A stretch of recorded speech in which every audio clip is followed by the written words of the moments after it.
I'm Whitney. I'm Mindy. And I'm Deb. We're three best friends who love nerdy things. Well, some people think we're nerdy, but we think we're pretty awesome. This is Our Nerdiest Thing.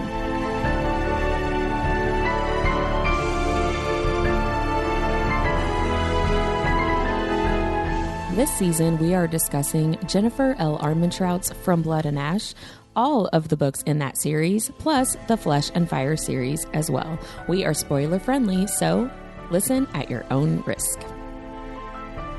Hello, fellow nerds, and welcome to Our Nerdiest Thing. Today we are discussing From Blood and Ash chapters 24 and 25. But before we get into it, Deb, will you please tell us about our nerdiest cocktail? Why am I surprised every week that this is happening? Every week I scramble to pick up my phone.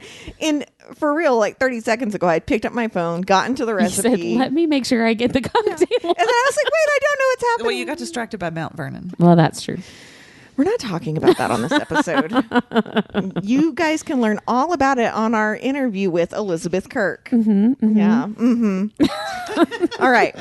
So this week's cocktail, sponsored by Macon Metal, our favorite people ever, is called I Don't Even Know How to Ride a Horse. Aww, Poppy. Poor Poppy. Aww. It does make me laugh a little bit, though. It does. So you can use gin or vodka. We're using vodka in ours. And we're having the Macon Metal Strawberry Basil solution, which is top notch for spring or summer. It's delicious. It is really good. Fresh squirt of lime juice. You can't say squirt. That's what it says. How about a splash? How about a dribble? How about a little gush? bead of it on the tip? A little bead on the tip. I'm so sorry to our sponsor.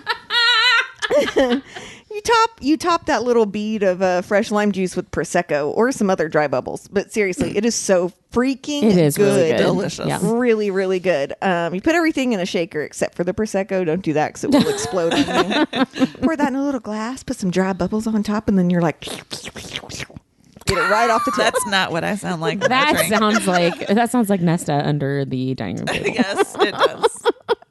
There was some really good art posted of that this week. I know, I saw. Yeah. I'll post it in sure the was. show notes. Oh, man. Yeah, carry on. My wayward son. I also can't ride a horse, so I'm kind of like Poppy. Poor Whitney. You remember when I got thrown? I remember. We went on a girls' trip. Actually, the girls' trip where we decided we were actually going to do this That's podcast. true, yeah. Oh, yeah. And Memories. Whitney was nervous about going horseback riding. And we then told she got her the it would be bitchiest okay. horse ever. And there was this kid, and I can say kid because he was like a 12 running He was things. 16, yeah. He was not 16. He said he was 16. His voice had not changed yet. And he decided to give Whitney the worst horse. It was She was a awful. bitch. It And the was horse got awful. spooked. And poor Whitney, I'm not laughing about it, but in retrospect, I can We now. can laugh now, Watching yeah. you fall off, it was like slow motion. Because when you say you were threw off a horse, yes, you did fall off, but you just started tipping to the side really slowly.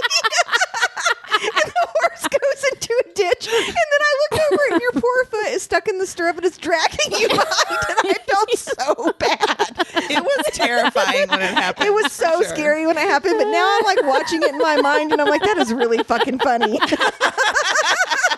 It's funny because I didn't actually get hurt, I know. right? It was so scary. I'm not gonna lie. It was terrifying. And then he brought his little golf cart out and he wanted you to sign a I won't sue you. report.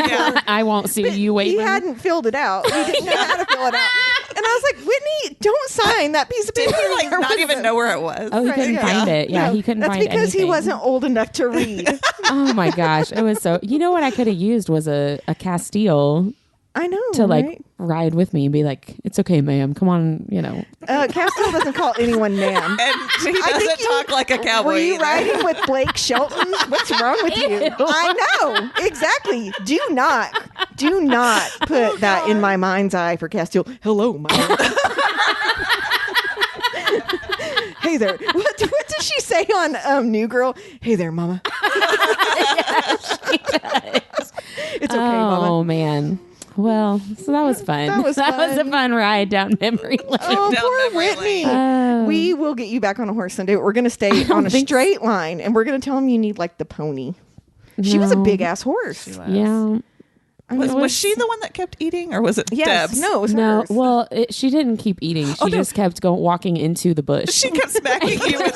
She would smack poor Whitney like, with is the there leaves. a branch She that was might hit this girl on the that head? you were on Sure. her. That's Yeah, what it was. it She was really like, was. "Oh, do you like that branch? Do you Yeah, like it was Do really you like terrible. Oh, do you like the ditch? But Here, anyway, let's we're gonna call her Ditch Bitch.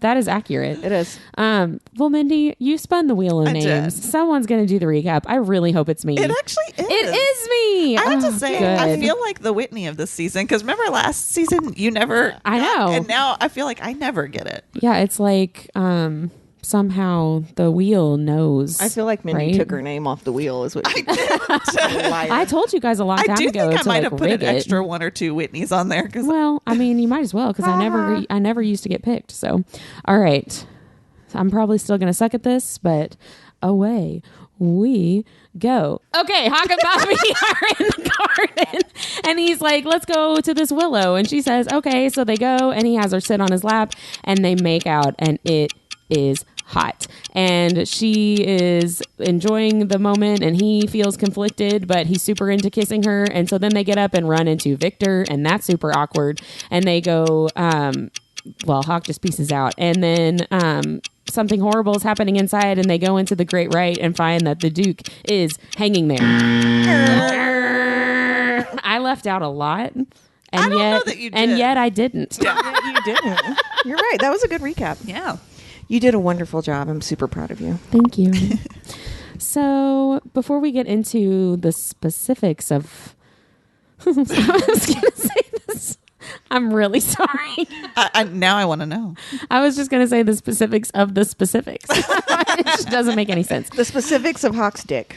Oh, Mindy. That escalated. It curves to the Is right. that your nerdiest vocabulary today? Hawke's dick.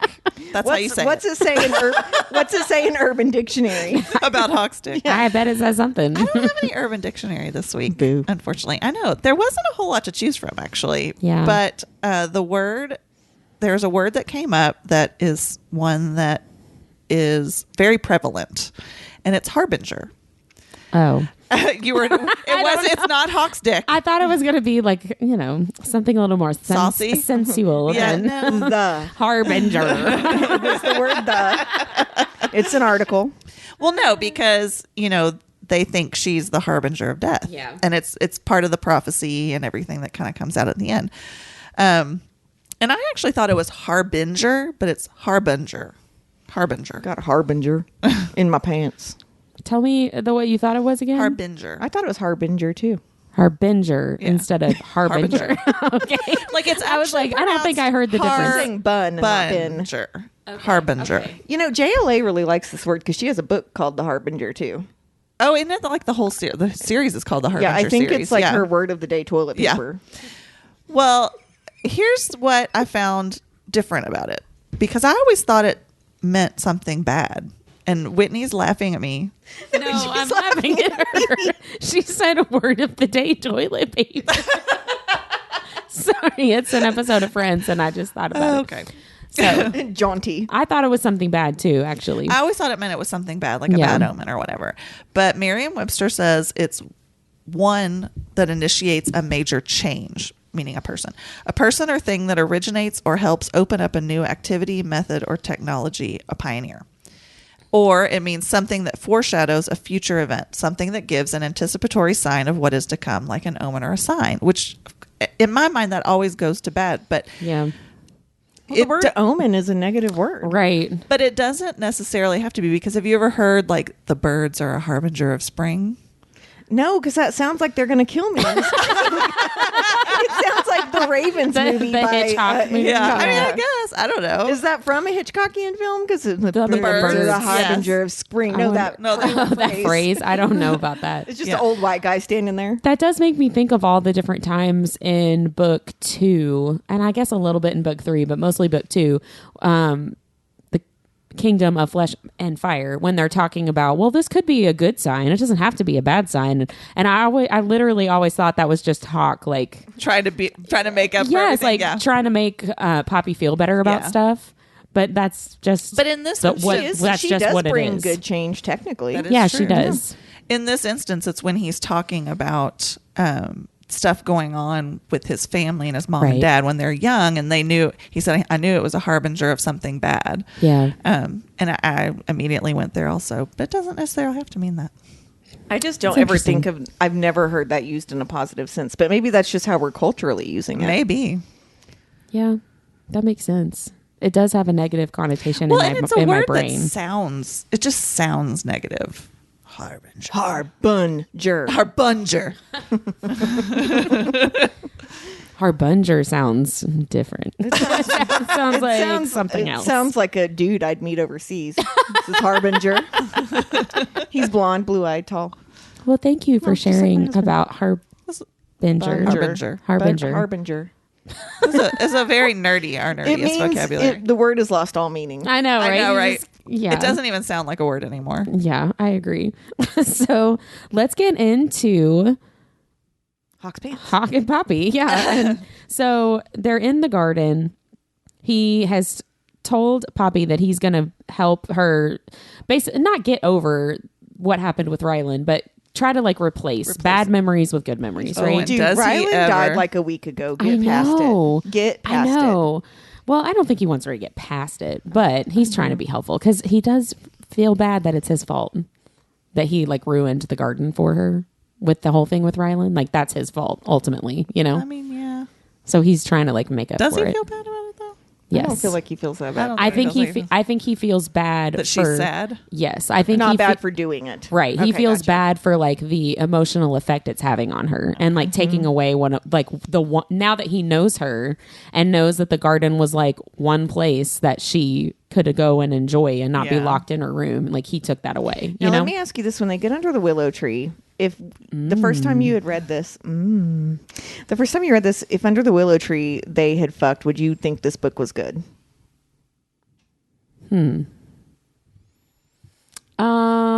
I would not like the story as much. I know, and I was thinking about that because I was like, I remember even rereading it this week and being like, oh my God, I wish they had done it.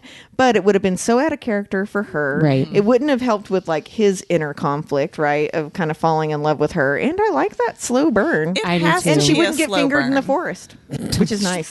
Well, she might still have gotten fingered in the forest. Well, but like, I think- not as surprisingly. Yeah, I think if they had had sex under at this point, it would have been like way too soon for her character. Right. Yeah. I would It- have felt like she, like everything she stood for kind of Yes. went away. but what if when they were rubbing up against each other, somebody came and shook the bench? Well, I don't think Poppy's a Mormon. If you're not familiar with the term soaking, we're not going to go into it on this No. podcast, but you can look it up. Yeah, Go for it. If Have you, fun. If you dare. It's still fucking, my friends. Yeah.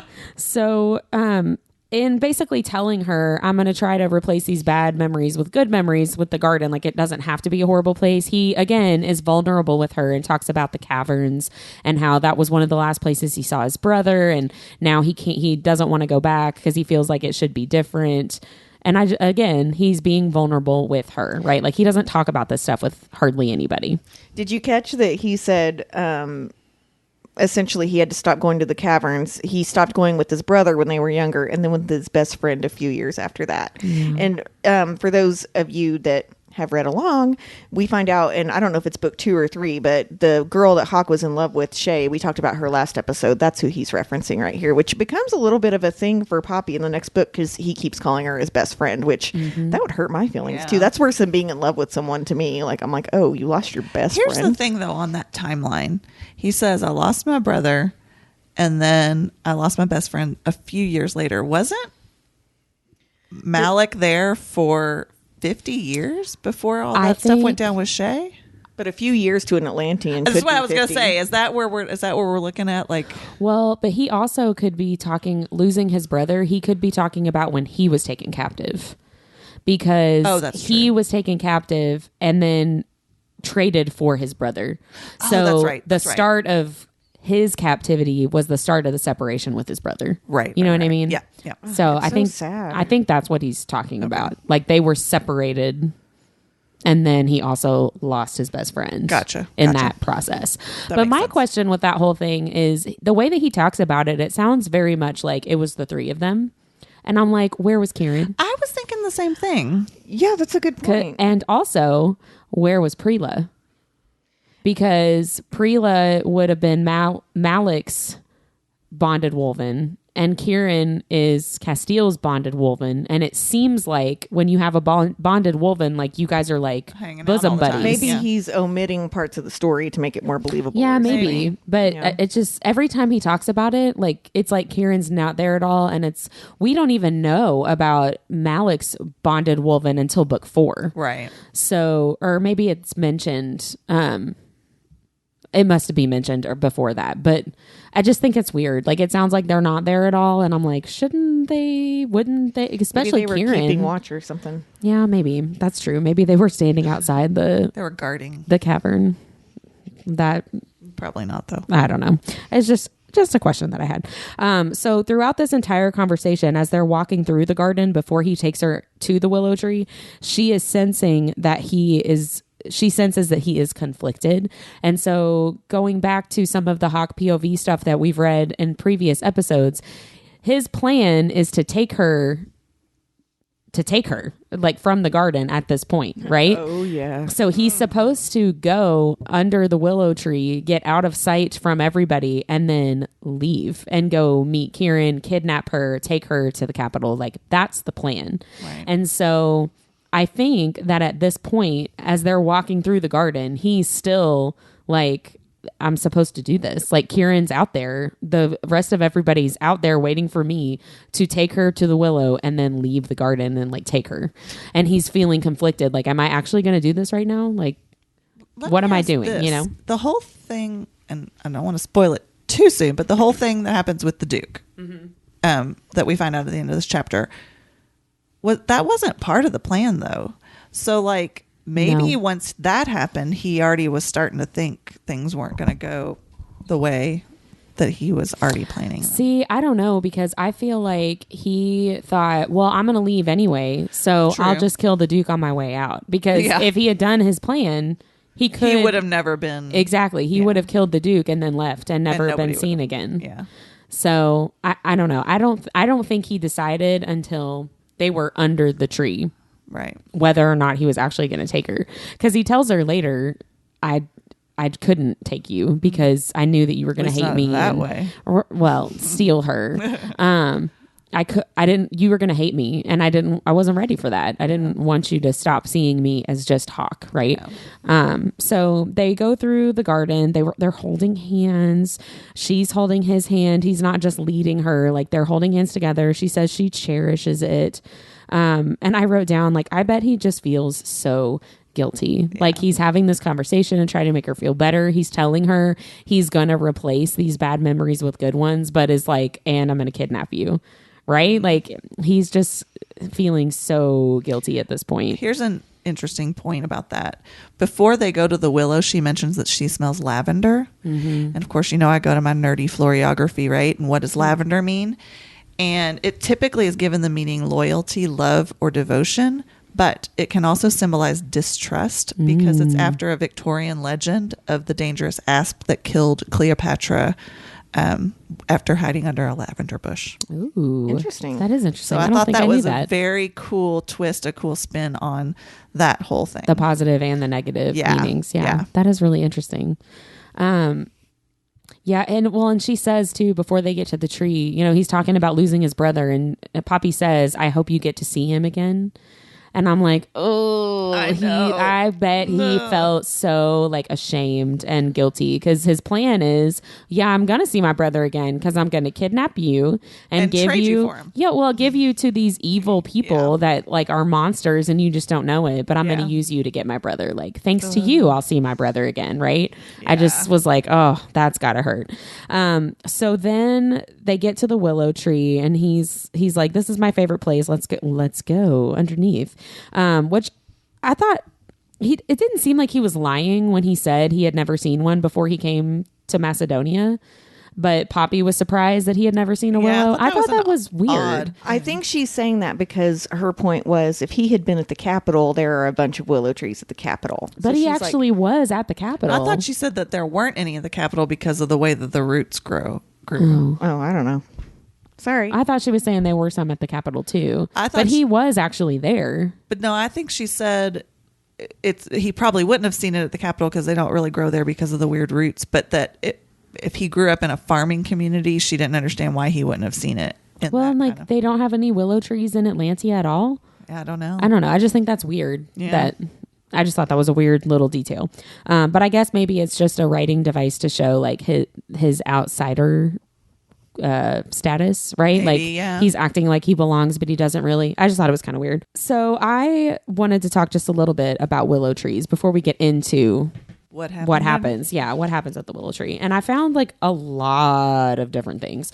So willow trees are first described and named by somebody whose name I cannot pronounce in the 1700s from Please try. Carolus Linnaeus. You did great. Oh, thank you. The weeping willows were transplanted, I guess, into the Clifford Gardens in Hartkamp in the Netherlands. That's the right way to say it, folks. So weeping willows are used to symbolize a lot of different things in a lot of different cultures. They are used to symbolize flexibility and adaptability because of their flexible branches. They can be symbolic of humans' capability to withstand hardship, loss, and difficult emotions because of their basically the branches, right? Like they're sturdy. They bend, don't break. They bend, they survive through things. Which is the next one, survivor or symbol of rebirth due to its long life and the ease of growing new trees from cuttings of current trees. In ancient China, willows are believed to ward off evil. They can symbolize, I can't read my own handwriting. They can symbolize grief and mourning because of the shapes of the leaves. That's why they're called weeping willows, because they look like tears. They can symbolize immortality and rebirth because of the endurance of the tree, like the survivor of rebirth, survival and symbol of rebirth. They are a symbol of endurance of love and family despite death because of the way that you can take the cuttings from a dying tree and grow a new one. A Native American culture, similar to the ancient Chinese culture, they symbolize good luck. It's believed that the phrase knock on wood comes from willow trees, which I did not know this. I didn't know that. I didn't know that either. That is believed to come from a Celtic tradition of knocking on a willow tree for good luck. Knocking on wood. Huh. I thought that was interesting. I just have that song from like the 60s stuck in my You head. better knock on wood. That was my baritone. Yeah. That was my not good singing. In Celtic culture, it was also believed that when the wind blew through willow trees and moved the leaves, that was actually elves whispering to each other, which I really enjoyed. I mean, they do make a whispering noise when the leaves move. Right. Yeah. In Greek culture, willow trees symbolized power, just kind of in general. And there were a lot of different examples. One of them was Hecate used a willow wand. Hecate. Shut up. Is it really? It actually It is, yeah. She's a witch. Yeah. Oh, is that why you say it like that? Well, she's I guess you don't listen to the audiobooks, I don't. the Hades and Persephone I audiobooks. don't. But Hecate is a big character in there. But yeah, it's Hecate. Yeah, but in my brain, it's Hecate. God bless you. This feels like Nyctos. But it really, But it's this not. is actually, yeah. Well, Because Hecate is like all through folklore. Hecate. Hecate, I think. Hecate. Hecate. What is it, Mindy? I think it's Hecate. Okay. Hecate. In Greek culture, willow trees symbolize power. Sounded like. No, it's just Okay. Hecate. She uses a wand made of willow does? bark. Hecate. And then there were several pop culture references. I had never put these together really. In the Disney movie Pocahontas, there's the grandmother willow, and she represents like, I want to say old age, but like long, not Wisdom. sustainability, longevity. Thank you, and wisdom for You know sure. what doesn't have longevity? That fucking boring movie. I hate that movie. It's got longevity because it lasts too fucking long. I remember Well, watching it, and I was like little, and I was like, "What is this shit?" Like, I know you really. I like always- it, don't you? yeah, I always liked Well, you it. like the songs in it, I bet. Well, yeah. I feel like that would be a How good could movie you if you not? were on an acid trip. Well, you know, I always was. No wonder you enjoyed it I know, so much, right? Whitney. Pocahontas was also like 10. I know. Yeah, it's Ew. problematic to say the least. In Harry Potter, you have the Whomping Willow, which represents power and protection, right? It's like protecting well, it's protecting And itself, but it's the also kids. protecting the kids from going through that like secret tunnel or whatever. And then my personal favorite, because I used to teach this when I taught high school, Othello, the play. Desdemona sings a song about willow trees. Sing it. I used to tell my students, like, you must sing this. And they'd be like, what? But it's like, willow, willow, willow. Like, it's so weird. Whitney. I remember you always loved teaching that because you got to show a movie. No, they loved Othello because it's a lot of drama. They really enjoyed it a lot. But there's a lot of different symbolism for willow trees, but I feel like a lot of them fit with Poppy, right? Like being able to withstand hardship, being able to survive even in difficult circumstances, being able to be reborn, right? Like even when death is trying to stop you, like not letting it, all that kind of stuff. It fits Poppy a lot. So they go under the willow tree. There's a little bit of conversation and a lot more action. And she's sitting. Okay, Tom Jones. I know, right? He has her sitting in his lap. He pulls her really close. They're talking about this. I actually had a question about this. So they're talking about the trees and talking about how she used to come with her brother when she was a kid into the garden and like hide under the tree and stuff. And she was like, you know, well, when it snows, you come under here and none of the snow has fallen. It looks like you're in a different world, whatever. And he's like, well, maybe we'll do that when it snows. And I'm like, why would you say that? Yes. Like, why is he talking about? Haven't you ever, like, beginning of love been like, well, I want to share that with you? Yeah, but I guess that's what my question is like, is he just getting lost in the moment and forgetting what he's supposed to be doing? It has to be. Know? It has to be, because that seems super callous to be like, right, maybe we'll come back here, even though I'm totally going to take you away. Right. Like I was wondering, is he literally forgetting what he's supposed to be doing? Is he just pretending like well, what if I just stayed? He you know, has no brain power because all the blood rushed to his dick. Well, that's probably pretty. He's accurate. probably all dizzy. I wrote, is this living in denial, wishful thinking? I need this POV. That's what I wrote in my notes. I feel like we say that every week. I know, right? We're like, I hope that's on the POV. He's getting a little, saucy with her. And she's like, is this why you brought me out here? Like, to be inappropriate? And I just thought, I bet that question hurts him because, like, why did you bring her out here, Hawke? Right? Right. Like, to do this horrible thing to her that he struggles with for a lot of the beginning of their relationship, right? Of like, I was going to do this really awful stuff and I didn't know anything about you. And I was willing to like derail your entire life. Right. Is that why you brought me out here? And I was just like, And then he comes out with that's it tough. because I wanted to, but Right. which could be like some people, I think when I first read it, I was like, oh, that's so sweet because I wanted to. That's so but that's like hot. He's not lying. But then it either reminds way. He's not lying. No, he's not. But that reminds me of like the 13-year-old boys that are like kicking their feet because I wanted to. Yeah. I couldn't think of anything better to say. Yeah. I like this girl, but you wouldn't know her. I wonder if she likes me. I did like to when he says to Poppy, very rarely is anything I do innocent. And I was like, It's one of my favorite quotes. that's so meta because he's got all this whole underlying plan of like ruining her life, right? Like that's about as far from innocent as you can possibly be. And she thinks that he's being like sexual, right? Or like just inappropriate, suggestive, but and he is, but he's also got this like, Ulterior motive. I'm going to like throw you to the wolves, essentially. Like that's my plan. Truthfully. I also really enjoy the idea that Kieran is just like out there. just waiting.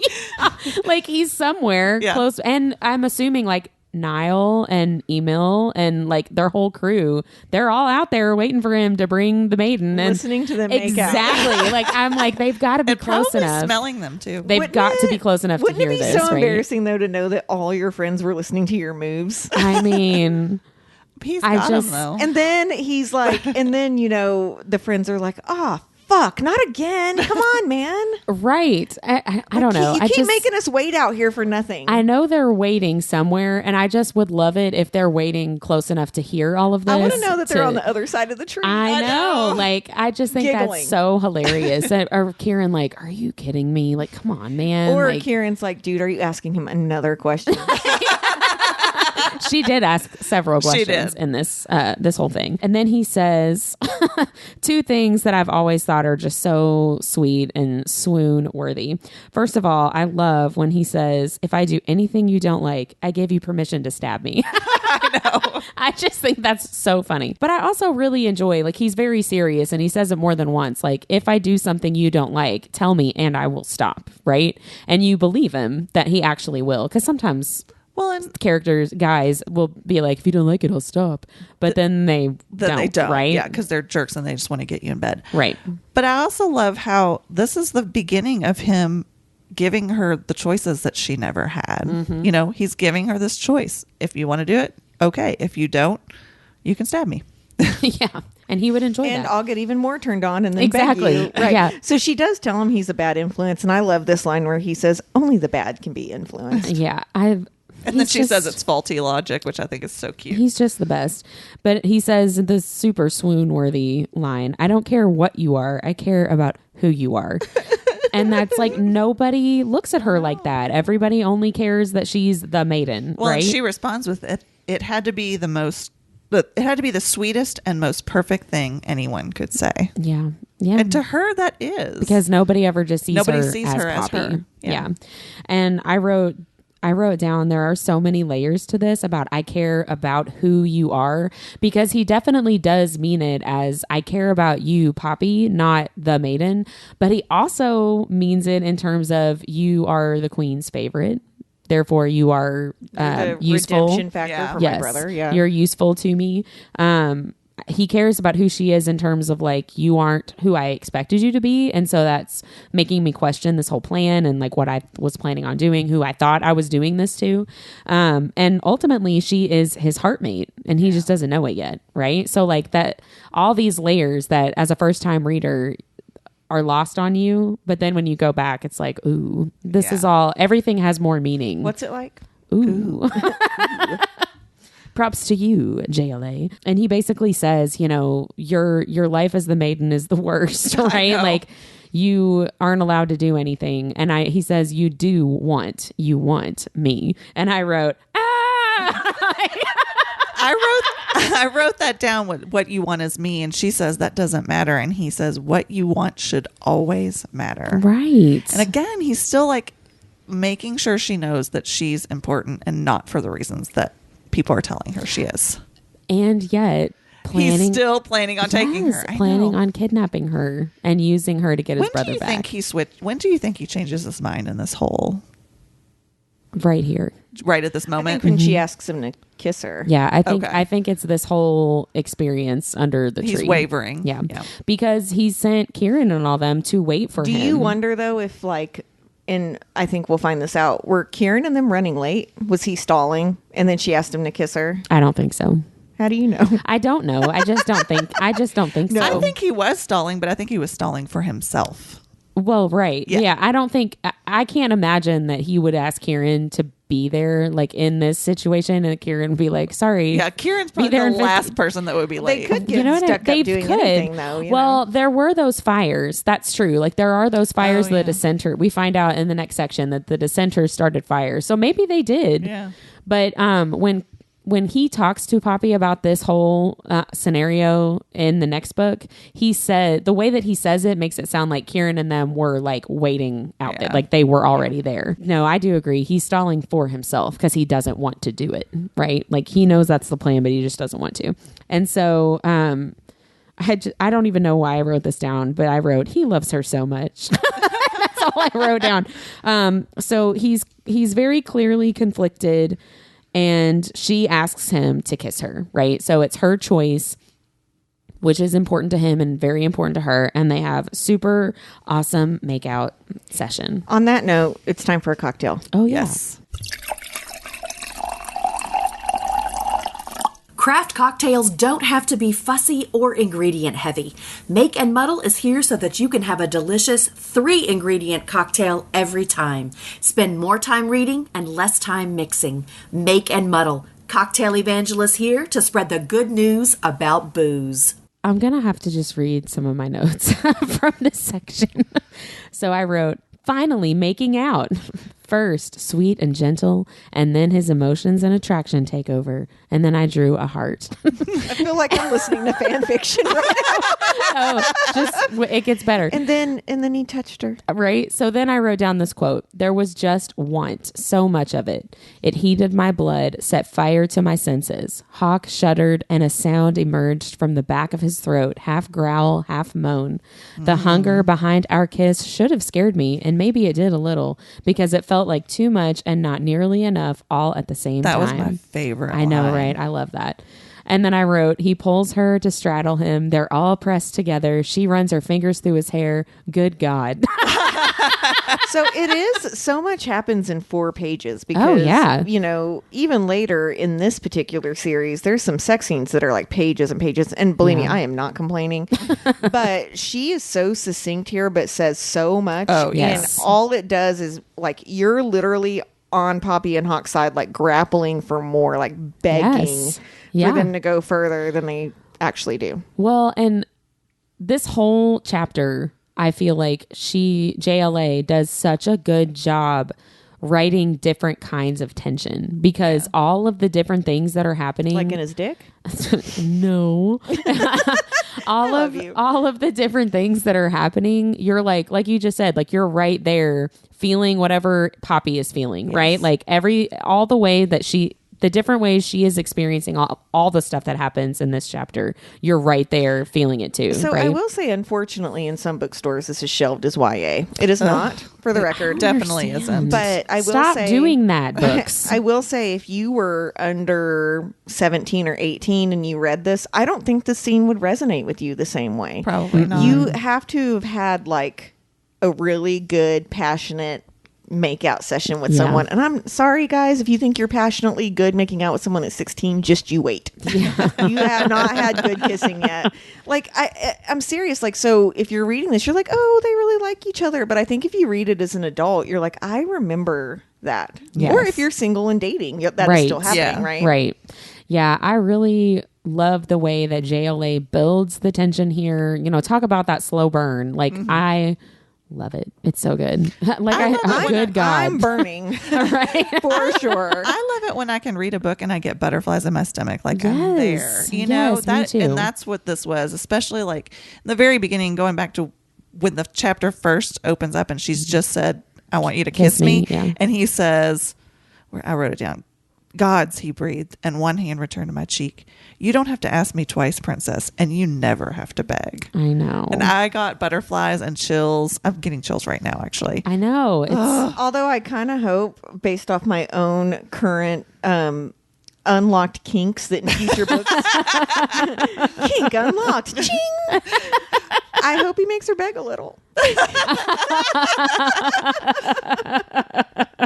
I mean, I think we'll see. he certainly begs a couple of times. Yes, he does. Yeah, he does. But like That's not true. in a like immature boy way. No, like no, a no. very Right. sensual way. Well, in a like devoted, very passionate, like I need you because I love you so Pants are much. on fire.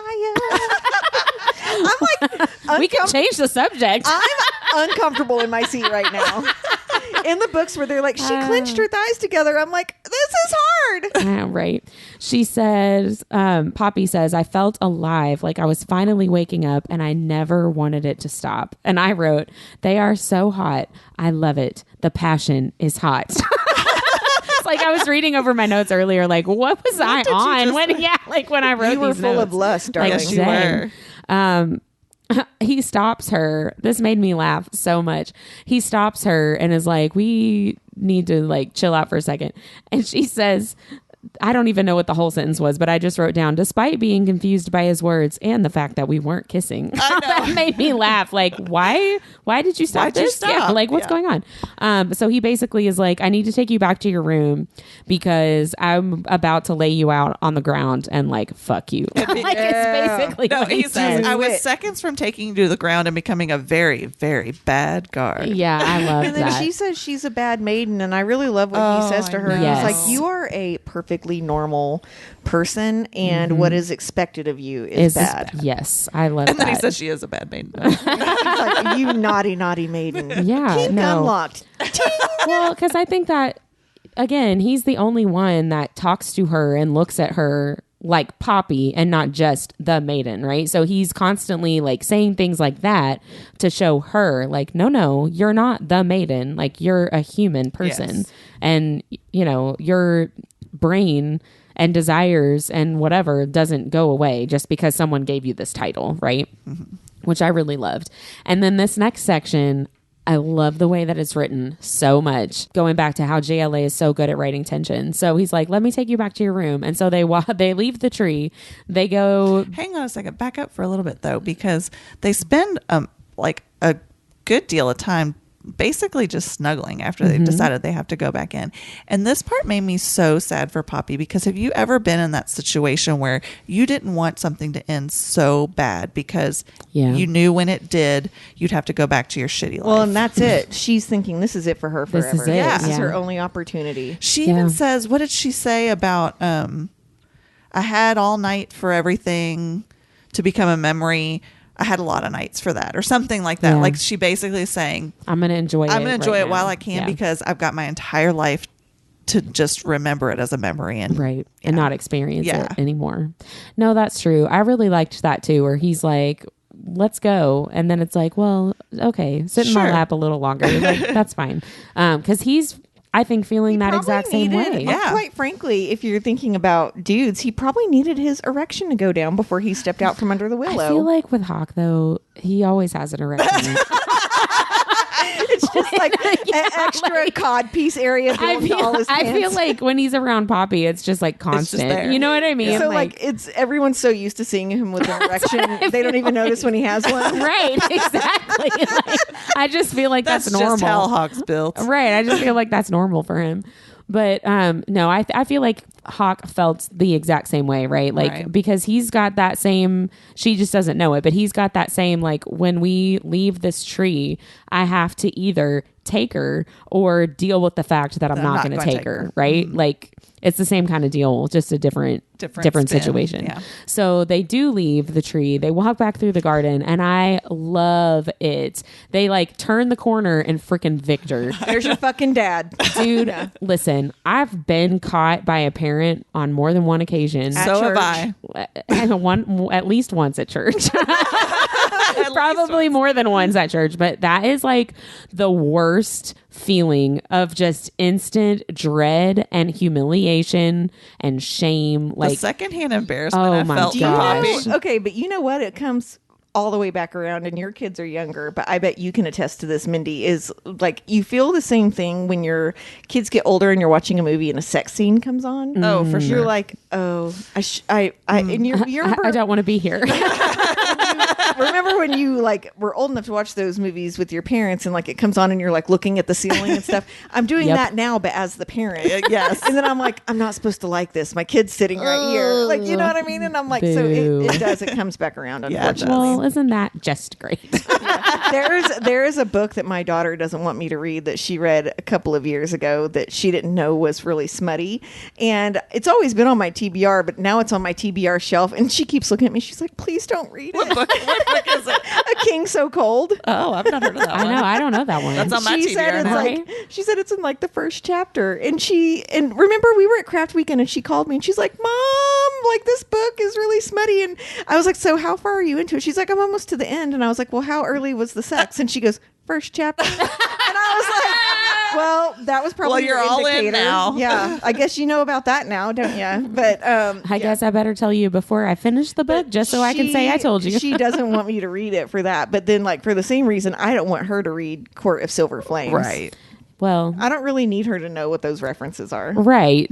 But I mean, she is old Yeah. enough. I was gonna say I guarantee you she's heard some of it. Oh, 100%. Well, and she'll, in this particular situation, she'd probably just find the book and read it behind your back. I mean, probably. And so, like, I might as well be available to talk to her about it. Exactly. It's not Right. going to hurt her, right? That's what I would do. I would read it behind my parents' back. Right. But my mom would also like not I'd rather talk to my me kid about come to me and be like, I read this book and I'm not sure what I just read, and be able to talk to him about it. 100%. Yeah, but that embarrassment, and, you know, Yeah. Victor is not her dad, but he basically is her He dad, is. right? He's her father figure. But the way that JLA wrote this scene, I experience right there with Poppy that, like, oh, they were so hot, that make out, Hawke's the best, he's so wonderful, oh my God, there's Victor. Like you just got a big bucket of ice thrown over you. Yeah. Victor says something, and this is actually said in a Supernatural episode. It's a pretty common phrase, but Bobby Singer says it, and you know he has this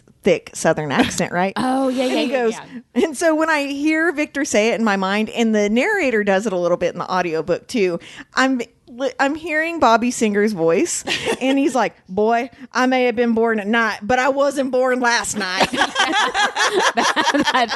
that is Because that great. is how a dad would say Oh, it. for sure. Right. I don't know why. But And I love, you know, automatically, or not automatically, well, I guess it is. Immediately, Poppy and Hawke are like, chill out. Like, nothing happened. Although, I mean, definitely a did. lot happened. And he's like, I know exactly what you were doing. And Hawke says, doubtful. And I'm like, first of all, that's funny. But second of all, he knows. well, no, because Hawke was like deciding whether or not he was going to kidnap her and send her off to the Capitol, right? Did you like, notice though that Victor calls her Maiden and Hawke calls her Penelope? Yes. Well, I'm like, Victor. Yeah. And he was making a point like, dude, you're trying to fuck the Maiden. right. Stop it. Right. Yeah. But Right. what was amazing though was Hawke and him posturing, like that whole interchange where he's like, "You're the maiden." He's like, "Well, I was taking Penelope back to her room or whatever." No, he says, "You'll never guard the maiden again," or something Well, like that. because also, for context, Victor has just had a conversation with Poppy about being more careful so that the Duke doesn't beat her Right. more, right? Like, I think that if the Duke had still been alive, haha, you're not. But if he had, and he had come across this, well, first of all, I think Hawke would have killed him. But if it had been anyone else, he would have locked Penelope up. He would have chained her up. oh, for sure. Oh, yeah. Yeah, for And sure. I think that Victor knows that. So he's like, dude, what the fuck are you doing? Well, and I wonder too if this is in Victor's head at all, or in JLA's head for writing for the Duke. If the Duke found out that Poppy had been sullied in that way, if that would have encouraged him to abuse her in To go more further. sexual ways. You know what I mean? Like, Yeah. Like, oh, well, that's a somebody good else point. has already ruined Exactly. her, Oh, so that's if awful. this doesn't. Exactly. awful. Like, I don't know if that was in JLA's head or not. I don't know if that could potentially be in Victor's head at all, of like, you know, if he finds out that you're already not pure, like, you know what I'm saying? I'm not sure if she was still pure. She just doesn't know it. Well, Yeah. yeah. So can I point out a section? I specifically feel like this is the point where Poppy has been starting to doubt things. She's been catching the Ascended and the lies. She's been thinking things about the dissenters and like, why can't these people keep their babies? And why does it have to be every child? And so she's already starting to doubt things. But, you know, Victor tells her, like, you are the maiden. Yes, I know you kissed him, but you have all the liberties in the world, and the world is your oyster.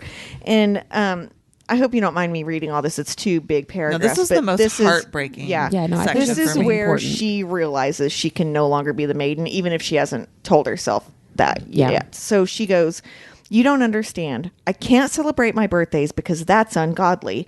I'm not allowed to go to picnics at the Grove or to supper with others because I'm the maiden. I'm not allowed to defend myself because that would be unseemly. I don't even know how to ride a horse, the name of our drink this week. Nearly every book is forbidden to me. I can't socialize or make friends because my sole purpose is to serve the kingdom by going to the gods, something no one will even explain. What does that actually mean? And then she goes on to say, everything's been taken from me, my free will, my choice, my future, and I still have to suffer through the Duke's lessons. I still have to stand there and let him hit me, let him look at me and touch me, do whatever he and the Lord wants. And then she says, I sucked in a fiery, painful breath, lifted my hands, blah, blah, blah. But then she says, I have to stand there and take it. I can't even scream or cry.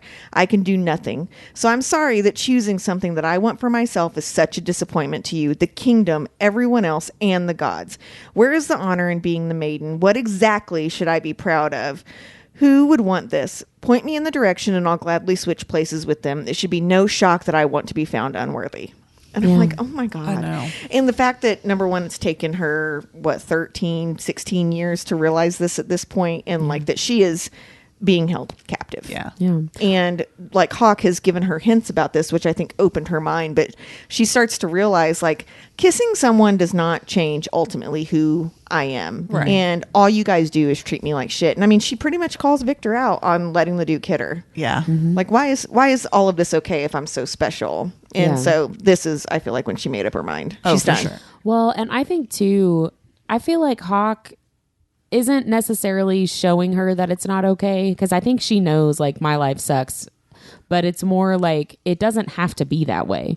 You know what I mean? Like, It's almost you like ever- he's giving her permission. Exactly. Have you ever felt a certain way and then someone says something to you and validates it and you're like, Yes. oh, it's okay to feel like that? no, that's what I mean. yeah. Like, Right, yeah. it's not like she hasn't felt those things. It's that but until Hawke shows up, nobody is giving her any hint that there's another option, Right. right? Like that Yeah, it that's doesn't a good have to point. be that way. And he's the one that's like, no, like I'll stand up for you and I'll stop the priestess from hitting you. And, you know, but I also love the specific examples that she gives of like, I'm not allowed to do this. I'm not allowed to do this. They're very simple, like, I can't have a little birthday party. Things Yeah. we take for granted, having Yes. a picnic. Like just little simple enjoyable things of life, right? Like they're not even big huge decisions, they're just little daily types of things that she has nothing, right? Before she says that, one of the other lines that Victor says that I was like, ooh, he says to Hawke before Hawke storms off, I promise you this, it will be over my dead body before you spend another moment alone with her. I know. And it is I know. like, Oh, that just I hit know. me too. I know. Ooh. That was not nice. well, I mean, JLA wrote it. It's not. I'm Don't just you love reading to? it. And on all of this, I'm like, it's awful. It really is awful that everything is happening. But then I had to giggle when Hawke was like, "Back the fuck up." Right. Like, dang. Right.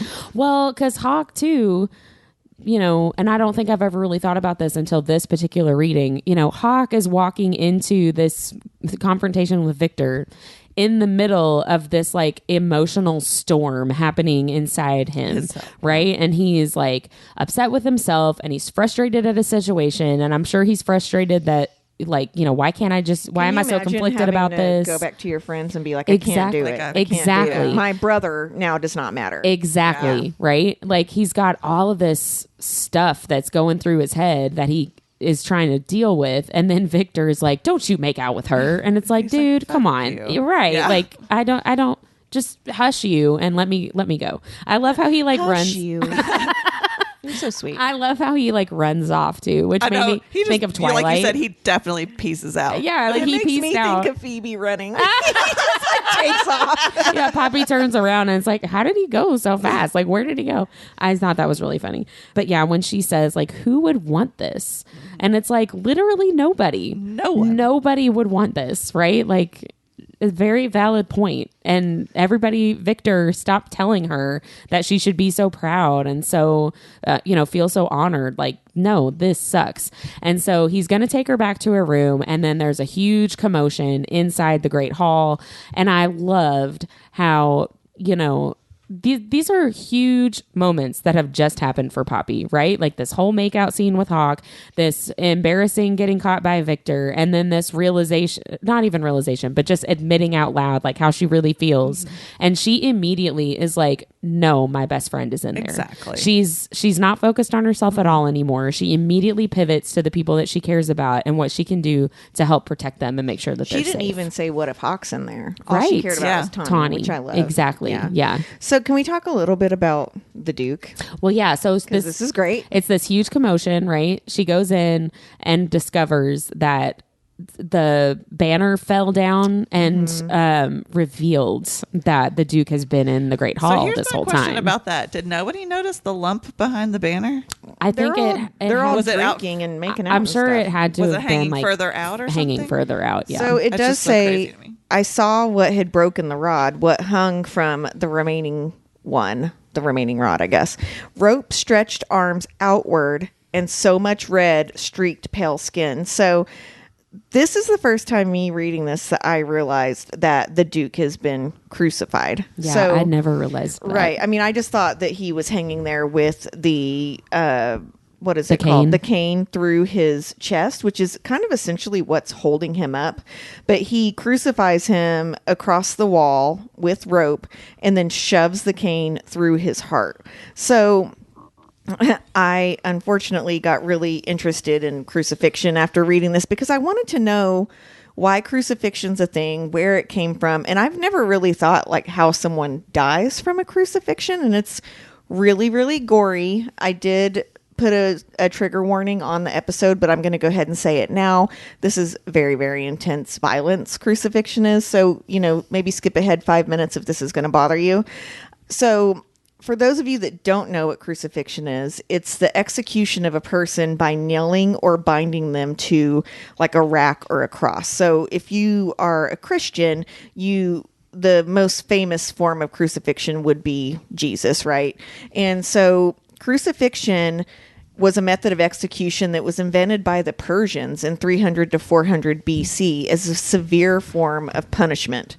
So crucifixion is a torture and execution method meant to punish political agitators, pirates, slaves, or people without civil rights, which makes a lot of sense, right? Because later we know that they were crucifying Jews, right? Right. So crucifixion is meant to be a slow, painful death that can last anywhere from 6 hours to 4 days. Oh my it can take that gosh. long for Yeah, you to it's die. supposed to be slow. Right. So crucifixion is really, really gruesome. So even outside of nailing someone's hands to a board or binding them to a slab of wood, I've never really, like I said, considered how someone dies from a crucifixion and always just assumed it was dehydration or starvation because, if it takes 6 days, I'm thinking, Right. no, that's why they died.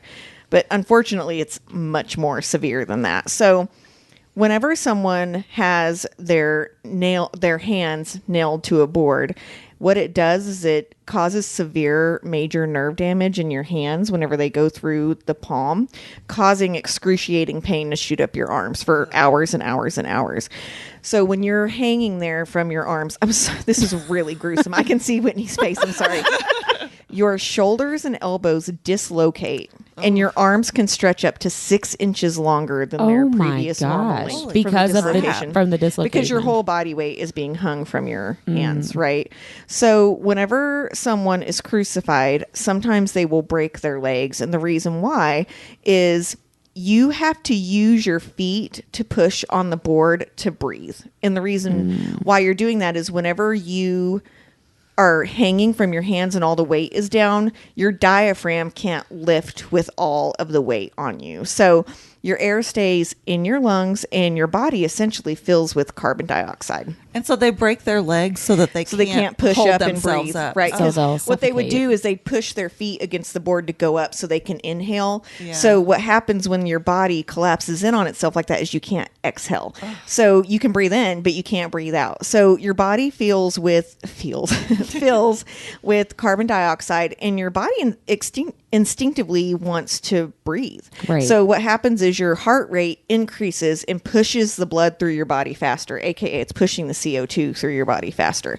So this causes damage to the tissues, and the capillaries in your tissues begin to leak like a watery fluid, and that fluid fills around your heart and your lungs, and the decreased oxygen levels can lead to cardiac arrest. So the weight of your body continues to pull you down essentially until you asphyxiate. So you suffocate by not being able to exhale your breath.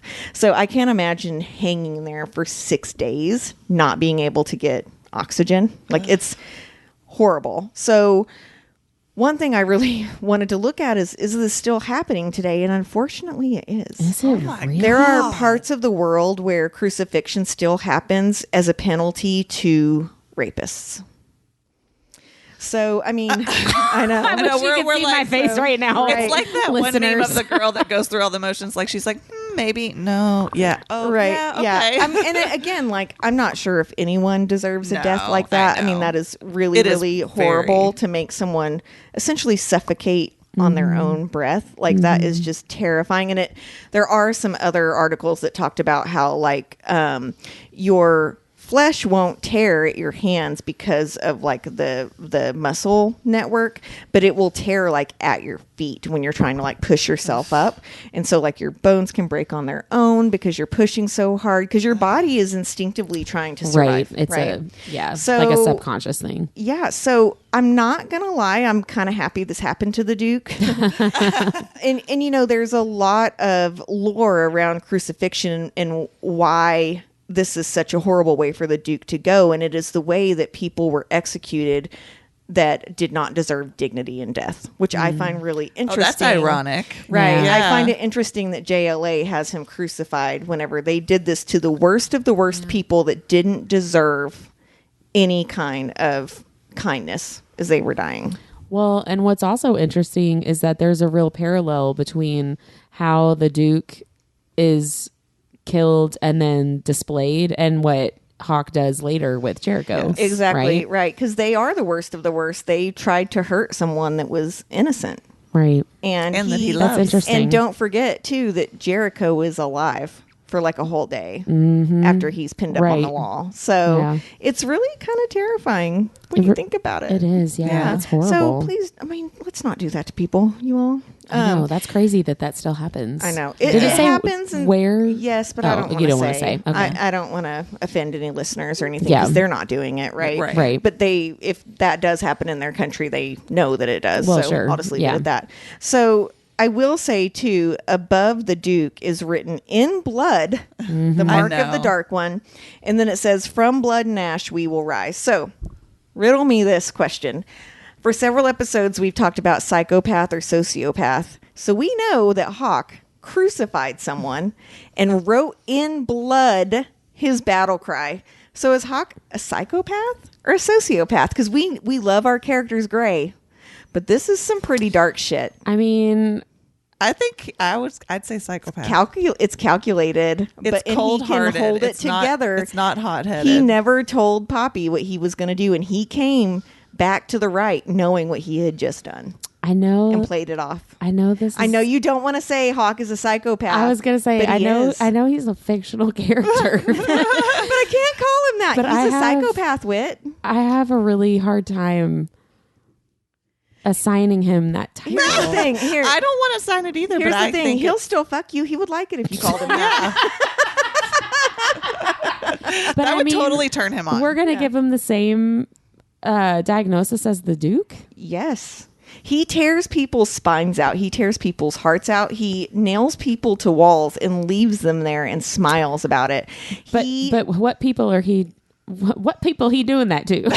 It doesn't really It matter doesn't if they're matter, bad though. people or not. Doesn't it? because he directly planned someone's murder and then wrote in their blood his battle cry. That's pretty calculated. That is calculated. I just. I don't. I know it. I Like, see- I Is know it it. hot-headed I or is see it cold-blooded? Well, it's definitely cold blooded. So I mean, the But- spine ripping out and the heart ripping I out is just. cold. I don't. yeah.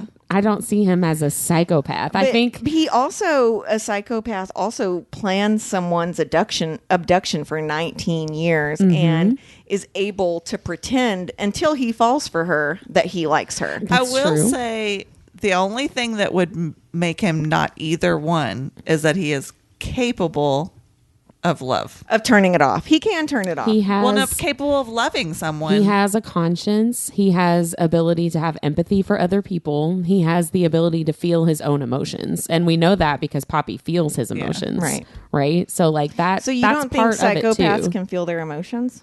No, that's part of. They can't feel empathy for other people. Okay. That's. Well, I mean, that's part of the I know diagnosis. he's a fictional character, but I'm stamping the word psychopath. I mean, on that's Hawke's fine, forehead. but he doesn't. But you're wrong. No, I mean he feels empathy and he has a conscience. He feels guilt and shame, and Yeah, he psychopaths don't. He does not feel bad about this, and he never does. He feels bad about the fires and people killing in his name. But he feels the emotion. Like he is capable of feeling the emotions, like in general, Okay, right? Yeah. So I think that he does not fit. I mean, I'd the still fuck him. antisocial I don't personality disorder because he can feel empathy and So he's just a roundabout serial killer. He's a vigilante. He's the long arm of the law. He is, but he is though, right? That's what I was saying with like. He's not just like picking randoms off the street and hanging them up on the wall, right? Like I like how you're talking about how this is okay. I'm not saying that it's okay, but I'm trying to articulate why I feel like it is so different from the my Duke. lady boner. No, it's not about that. It's I will just, say this. It doesn't fit to me, and I'm trying to like put it into words. I'm just why? messing with You know what I mean? I really wrote this down to goad you. It's a fascinating topic though, because why do we love a morally, like what makes a character morally gray as opposed to a total dickhead, right? Like The empathy. Motivation, Yeah. or And- sexiness. No, Just kidding. well, the Duke it is helps. hot. The Duke, she talks about how physically attractive I mean, the yeah, Duke but is. when I picture him, he does not look hot. Well, but that's because we focus on his personality. But when she talks about what he looks like, she talks about how he is beautiful he is. yeah, You he's know, a I'll handsome be interested man. when they make this into a show. I want to know who cast him. Who's and gonna be and the if when- Duke. And if when you see him, you're like, oh my God, he's beautiful. Who the fuck is that? And then you're like, oh, it's the Duke. I mean, that should be the kind of person that they pick. Right. I mean, it's going to be Tom Schwartz or whatever, and then Sandoval. Sandoval. is That's Lord Tom and Mazine. Tom. Oh, the Toms. Yeah. So the Schwartz. one Tom, Schwartz. The one Tom is, or the Duke is Tom Schwartz, and Mazine is Tom Sandoval. Yeah, I could go for I that. just made them money, unfortunately, but well, they can't act, so You know who I picture is Lucius Malfoy. as the Duke. Yeah. Like the guy that played Lucius I mean, Malfoy. he is a really He's pretty a, man. He's a He good looking is. guy. He's got Yeah. that white The hair. yeah. Well, the And he's wig evil. at least. So Yeah. But I think the Duke, to people in the city, even though he's known as someone that won't put up with anyone's shit, people think he's kind. yeah, Right, that is right. true. With the Duchess too, right? Like they Right. think they're being good leaders and Yeah. doing all the right things, making the good Well, they decisions. think wrong. Talking, well, they do, but Yeah, you know. this chapter, like, you want to feel bad for the Duke, but it's almost impossible. Even after I read about what crucifixion is and how you die like that, which we know he actually was given grace and he was stabbed through the chest. He didn't have to hang there alive. Maybe he did for like an hour. Maybe Hawke let him hang there for a bit, but he does not have to lay there or hang there for 6 hours to 6 days, right? So, because unfortunately, if he had been let down, he could have survived. yes. Yeah. Yeah. Which, Yeah, so he wouldn't have been able to leave him alive because he would have called for help. right, And- exactly. Yeah. Well, That was a and on that note, tough ending. I know I wanted to talk about the crucifixion earlier because I didn't want to end on that, but that's what happens at the end of the I was chapter. gonna say, I mean, kinda- yeah, it just is what it And is. listeners, we want to know, is Hawke a psychopath or a sociopath or just Or a a guy vigilante? down on his luck? He's not a guy down on his luck, but he's I don't know. also He's not had some evil. bad luck the last like Well, 75 years. That's true. But now that he's met Poppy, that's all about to change. Is it? They still go through some No, shit. it is. 'Cause- well, yeah, but he's mean, got her now. but they go through it So together. He's not alone She anymore. visits him in his dreams when he's chained to the floor later. That's true. Oh, they get to do it in the... They fuck in the cavern, which is amazing. but a little bit dirty, Yeah. and not in a good way. So No, I'm not let's- talking about that. I'm talking about when they Oh, go yeah, in their okay, that is in hot. the where the dream lavender walking. is. Yeah, that's not. definitely- I'm talking about before the dream walking. Oh, in Crown- book 2. Oh, a Kingdom of Flesh and Fire. Yeah, when she says, "And Hawke fucked." Best line ever. So what about your nerdiest things of the week? Who wants to go first? I'll go first I don't think I can talk right now. because I didn't really have a super nerdy week. But one of my You say that every week. You liar. I know. But no, I really didn't do anything nerdy, but I did get an email from one of my favorite shops called Probably Smut. And they've got a whole new line of merch that's about all our favorite tropes. So like there's t-shirts and stickers that say like Grumpy Sunshine and Fated Mates. And it's got cute little artwork that goes along with it. And there's sort of a whole like dark romance pack. And then there's like a more, I guess, uplifting tropes. I don't know. Like more romantic and more dark. Yeah. And but they're really cute, and they've got some really cute stuff. And I'm such a sucker for stickers. Which, by the way, Deb brought me the cutest little Alice in Wonderland sticker. Because Alice is my fave. So I'm really excited to put that on my Kindle. But I don't know. I collect all these stickers from these places. And I don't really know what to do with them. I did. Right. I stack of stickers. I did use a couple on a scrapbook page, a nerdy book scrapbook page. I have a, because I got like this huge sticker pack of friend stuff from my daughter one year. And I have this huge like work table in my studio with my laser on it. Oh, did you? I think I did. They're all on my work table, which I really awesome. love. Yeah. I can go. So this week, a up-and-coming author, Amber Paige, sent us an ARC box. Yay. And I nerded out so much of it. You can watch the reel. It was posted on April 27th. And she did this really cool letter to us as the podcast. And then you go in and there's a letter from the character to another main character and like a key to their library and all this lavender. Cute. She put like a candle in there. And it was the most beautiful ARC box and so well thought out that like it almost made me cry because I just like her heart and soul has gone into this and you can tell she wants to make it really special for her ARC readers. And that's not something you're seeing as much anymore because e-reading is free, right? You don't have to ship that and you don't have to have the book printed and all that stuff. And so you're seeing less and less of that. And I loved that she did that for her readers. That's really That was nice. awesome. Yeah, it's amazing. Yeah. So by the time this comes out, I'll probably have read the book. So be sure to look at our page for Symbol of Hope for the review. Yay. Thank you, Amber Paige. You're welcome. Yay. Yay. I have a couple. So first of all, this was just cute with my 9-year-old. We were listening to Taylor Ash. We listened to The Wolf in the Wood and then to Calanmai. And he was just so into it and was like, oh, I like this song. And how does she play all of these instruments? And I can't believe you got to talk to her. And that's so it was cool. really cool. And he knew that they were from books. So when Calanmai was playing, he was like, so what's happening? Like, what is this? And so I was trying to explain about it. to fuck. Well, I didn't tell him that, but I was like, she hears these drums and she sees these bonfires and she's going out to the fire and then these weird creatures try to take her into the woods, whatever. And, so he was really into it and it was just really, really sweet. That is totally like a really cool middle school boy book if you think about it. Like, well, this yeah, wolf it would comes be, and she kills it and then they abduct her for killing it and she's got to, it's... If you pick and choose the right parts. Right. Yeah. So I'm like, they told her to stay in the house, but she didn't. And so the part where the music gets like really intense and it's supposed to be the, what is it? The Pics that were trying to take her. Yeah. He was like, well, that's why you should just listen to what your parents tell you to do. Well, in his defense, remember that kid, Tamlin does treat her like a child. Well, that's true, but a petulant they child. clearly told her to stay in the house. But it just made me laugh. But the other nerdy thing, the extra nerdy thing, I made some graphics for my colas theory that we talked about a few episodes back. I think about how I said that I think that the pretty Poppy, pick it, watch it bleed, that Poppy hears in her dreams is colas. So I just made a couple of graphics to pull some quotes from War of Two Queens to kind of like explain why I thought that. So. Also posted on our Instagram, Our Nerdiest Thing on 4/27. Yeah. So go check it out. Let me know what you think about that. And if you think I'm wrong. If you think she's wrong, just keep it to yourself. I'm just kidding. Someone already told you. Or at least be nice about it. Yeah. But But Whitney That's is still going to tell you you're incorrect. And here's the thing. You're really sweet about it. You're not going to tell them they're wrong. You're going to go, well, that's incorrect. no, I'm not probably not even going to say that. I'm going to say, well. But to yourself, you're going to say, that's incorrect. Yeah. But I think that's it for this episode. Yeah. Next time, we're going to talk about chapters 26 and 27, The Attack. Ooh. Bye, everybody. Bye. Bye, Victor. Bye, Victor. Too soon. That was a bitch move.